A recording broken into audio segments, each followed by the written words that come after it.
তোমার আমার মরণ জানি কেমন হয়। একটু হিসাব মিলাইয়া দেখো, আজরাইল পেছনে ঘুরে ঘুরে কখন জেনে আমার মালিকের আদেশ আর কোন দিন জানি সামনে এসে আজরাইল দাঁড়াইয়া যায়।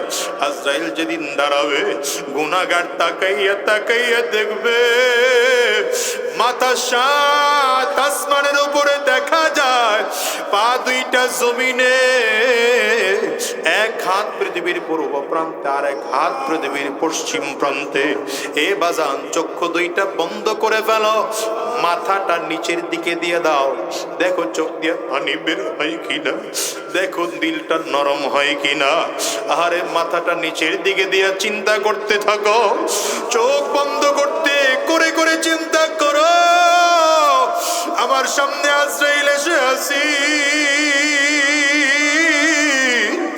আরে গুনাহগারের সামনে যখন আজরাইল দাঁড়াবে, গুনাহগার তাকাইয়ে দেখবে আজরাইলের চক্ষু দুইটা বহুত পাহাড়ের চোখ বড় মনে হয়। প্রত্যেকটা পশমের গোড়ার থেকে মনে হয় যেন আগুনের ফুলকি বের হইতেছে। আজরাইল আলাইহিস সালাতু ওয়াস সালামের ভয়ঙ্কর চেহারা দেইখা মানুষের চক্ষুটা উল্টাইয়া যাবে, শরীরে 360টা মুকামের মধ্যে রূহটা দৌড়াইতে থাকবে।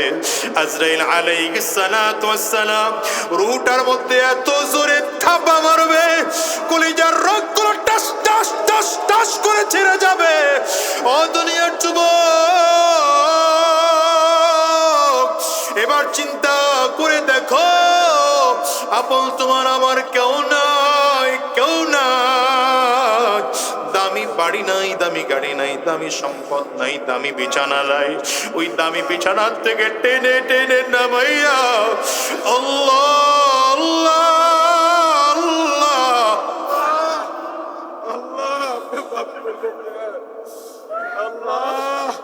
ঘরের সব থেকে পুরাতন চাদর দিয়ে নিচে ফ্লোরের মধ্যে ঢাইকা শোয়াইয়া রাখছে।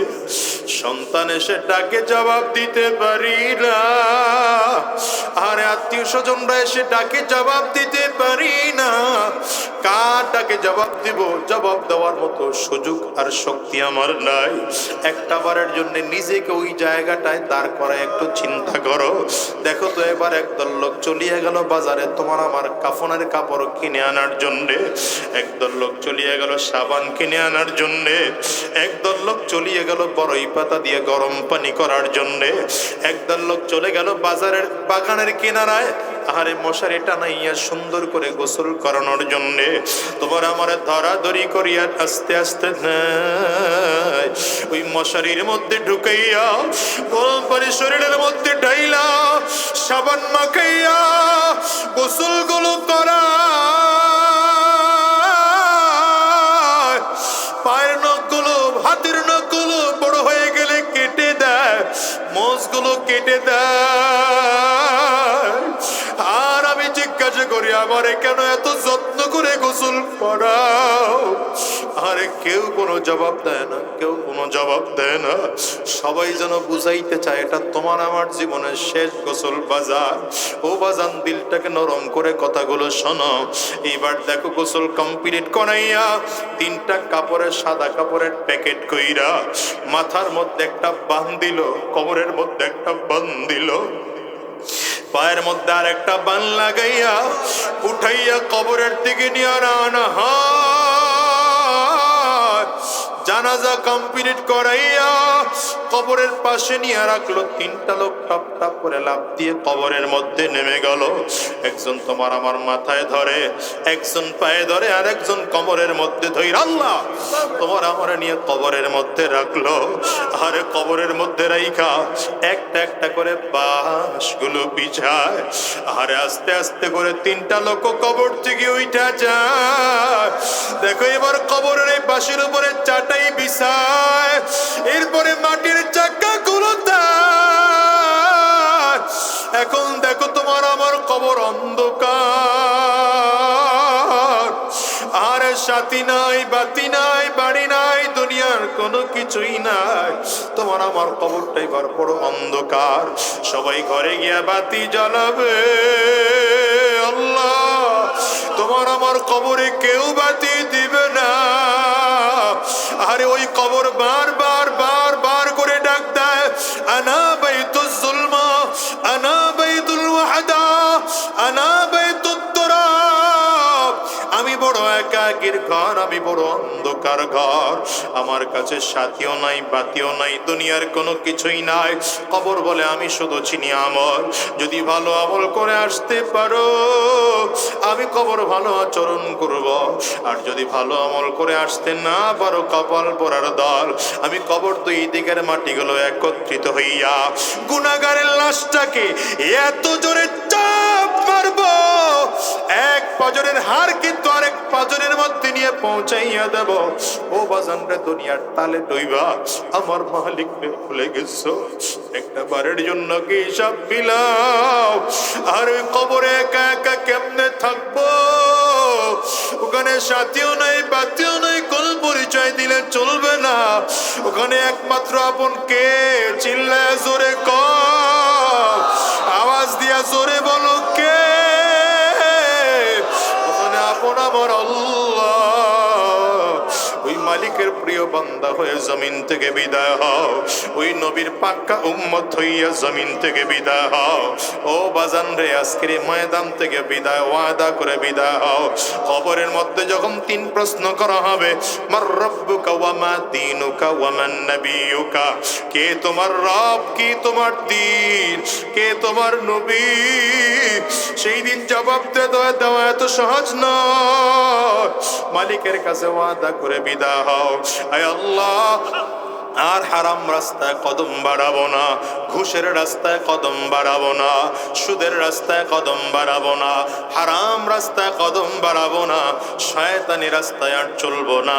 যতদিন এই জমিনের মধ্যে চলবো আয় আল্লাহ তোমার গোলামি করে করে চলবো, আর তোমার শয়তানি রাস্তায় চলবো না। এখন থেকে তোমার হুকুম অনুযায়ী চলবো, কোরআন অনুযায়ী জিন্দেগি চালাবো, নবীর সুন্নাহ অনুযায়ী জিন্দেগি গঠন করবো। কারা কারা তৈয়ার? বাজার দুইটা হাত উঁচা করে আমার আল্লাহরে দেখা, আওয়াজ দিয়ে চিল্লাইয়া ডাক দাও, চোখের পানি ফেলাইয়া কাঁদো, কান্না না আসলে কান্নার বান্দর, ডানে আর বামে তাকাও তাকাও, বাজানরে তাকাইয়া দেখো কার চোখে পানি, ওই মানুষটার দিকে তাকাইয়া নিজেরে নিজে ধিক্কার মারো। চোখে যদি পানি না আসে দেখো কপাল বড় পোড়া, গুনাহের কারণে চোখ দিয়া পানিও পর্যন্ত বের হয় না, আর দিলটা বড় শক্ত। যেই মানুষটার চোখে পানি আছে মানুষটার দিকে তাকাইয়া কান্দো। কত মানুষের ঘরে মা নাই, কত মানুষের ঘরে বাবা নাই, আব্বা আম্মার কথা স্মরণ করে চিৎকার করে আমার মালিকরা ডাক দাও না আল্লাহ, আরো জোরে ডাক দাও না আল্লাহ, চিল্লাইয়া কান্না করো আর ডাকো আল্লাহ।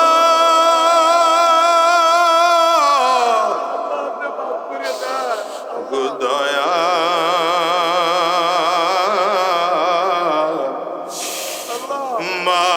মাওলারে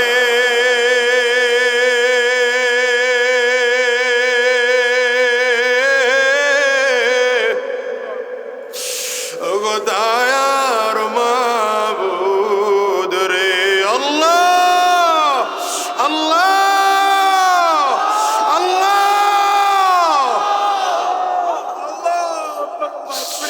আল্লাহ, আমাদের জিন্দেগির গুনাহগুলো মাফ করে দাও, আর হারাম রাস্তায় চলবো না, আর শয়তানি রাস্তায় চলবো না, আর গুনাহের রাস্তায় চলবো না। আল্লাহ তুমি আমাদের তওবা কবুল করে নাও। জবান খুলে বলো আমিন, আওয়াজ করে চিল্লায় বলো আল্লাহুম্মা আমিন। হাতগুলো নামান বাজার, রাত অনেক গভীর হয়ে গেছে। কবিদের কবি